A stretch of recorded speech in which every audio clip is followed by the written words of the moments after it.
प्रिय दर्शकों नमस्कार। ज्योतिष तारा यूट्यूब चैनल में आपका स्वागत है।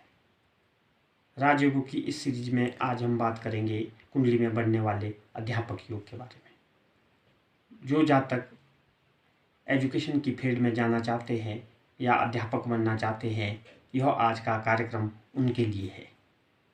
अगर आप अध्यापक बनना चाहते हैं तो आप स्वयं अपनी कुंडली से जान सकते हैं कि आपकी कुंडली में ऐसा कौन से ग्रहों का कॉम्बिनेशन है जिससे आप एक अच्छे अध्यापक बन सकते हैं। सबसे पहले हम बात करेंगे लगन की। वैसे तो आप किसी भी लगन के हो, आपकी कुंडली में जो लगन में कोई भी राशि हो 1 से 12 तक, आप अध्यापक बन सकते हैं। फिर भी अगर आपकी कुंडली में 3 नंबर की राशि लगन में है, मिथुन राशि, या 6 नंबर की राशि कन्या राशि आपके लगन में है, वहीं धनु राशि 9 नंबर की राशि अगर आपके लगन में है, या मीन राशि 12 नंबर की राशि आपके लगन में है, तो ये राशियाँ अध्यापक के लिए विशेष प्रशस्त मानी जाती है। ऐसा नहीं है कि इन्हीं लग्नों वाले जातक अध्यापक बनते हैं। आप किसी भी लगन के हो, आप अध्यापक बन सकते हैं। वहीं अगर भाव की बात करेंगे तो सबसे पहले आपका लगन में जो राशि है आप उस भाव का स्वामी लग्नेश, वो आपकी कुंडली में बली होना चाहिए। और यहाँ आपका जो लगन है, जो यहाँ पर राशि आपकी है, वो लगन आपका 10 से 20 अंश के बीच में होना चाहिए, तो आपका लगन बली है, आपका लगन मजबूत है। वहीं लगन के साथ साथ दूसरा भाव विशेष करके लेक्चरर और प्रोफेसर के लिए देखा जाता है, क्योंकि दूसरा भाव वाणी का भाव होता है। एक लेक्चरर और प्रोफेसर की कुंडली में, क्योंकि वो ज़्यादातर वाणी का प्रयोग करते हैं, तो इसीलिए ये भाव आपका मजबूत होना चाहिए। और यहाँ का स्वामी आपका केंद्र या त्रिकोण में बैठा हो तो यह भाव मजबूत होता है। वहीं पंचम भाव, ये आपके एजुकेशन का है, ये आपका मजबूत होना चाहिए। अगर आपकी एजुकेशन नहीं होगी तो आप शिक्षक नहीं बन पाएंगे। पंचम भाव के साथ साथ नवम भाव जो आपके हायर एजुकेशन का होता है, ये मजबूत होना चाहिए। और ये हमारी डेस्टिनी का भाव है, आपका भाग्य आपका कितना साथ देता है। इसीलिए लगन और पंचमेश द्वितीयेश के साथ साथ नवम भाव मजबूत होना चाहिए। इसके साथ साथ हमारा दशम भाव जो हमारे आजीविका का भाव है, जो हमारा कर्म का भाव है, आप किस फील्ड में जाएंगे, क्या कर्म करेंगे, ये 10वां भाव रिप्रेजेंट करता है।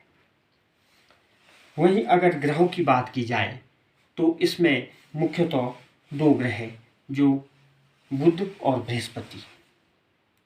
बृहस्पति ग्रह ज्ञान के कारक है, बृहस्पति विद्वान है। अगर आपका बृहस्पति कुंडली में मजबूत होगा तो आप ज्ञान अर्जित करेंगे और ज्ञान के साथ साथ एक आप महान विद्वान हो सकते हैं। वहीं बुध ग्रह विद्या बुद्धि का कारक है, ये आपकी बुद्धि को रिप्रेजेंट करता है।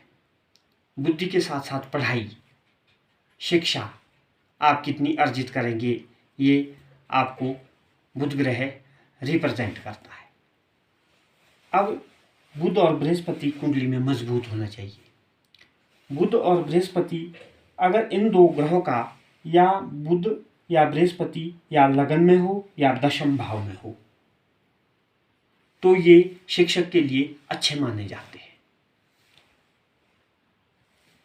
बृहस्पति या लगन में हो, दशम में हो, वहीं बुध ग्रह या दशम में हो या लगन में हो, या इन दोनों की युति लगन में, दशम में, चौथे भाव में, 7वें भाव में, या 5वें या 9वें भाव में हो, तो ये अध्यापक के योग कुंडली में बनते हैं। वहीं अगर इन दोनों की युति दूसरे भाव में भी हो और लग्नेश आपका मजबूत हो तो ऐसा व्यक्ति प्रोफेसर या लेक्चरर के पद को प्राप्त करता है। वहीं युति की बात करें तो बुध और बृहस्पति की युति किसी भी भाव में केंद्र, त्रिकोण या दूसरे भाव में हो या एकादश भाव में हो तो यह अध्यापक के लिए बहुत अच्छी मानी जाती है।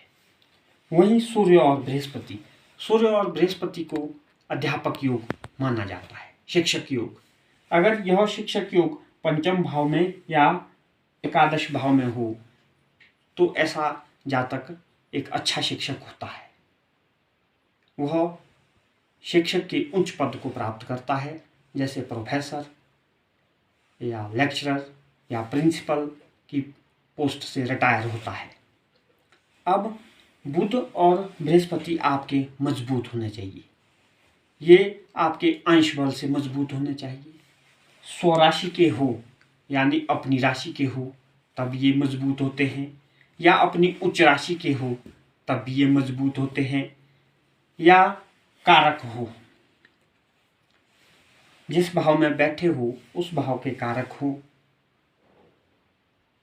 केंद्र में हो, लगन में हो, दूसरे में हो, पंचम में हो, नवम में हो, दशम में हो तो यह अध्यापक के लिए बहुत अच्छे माने जाते हैं।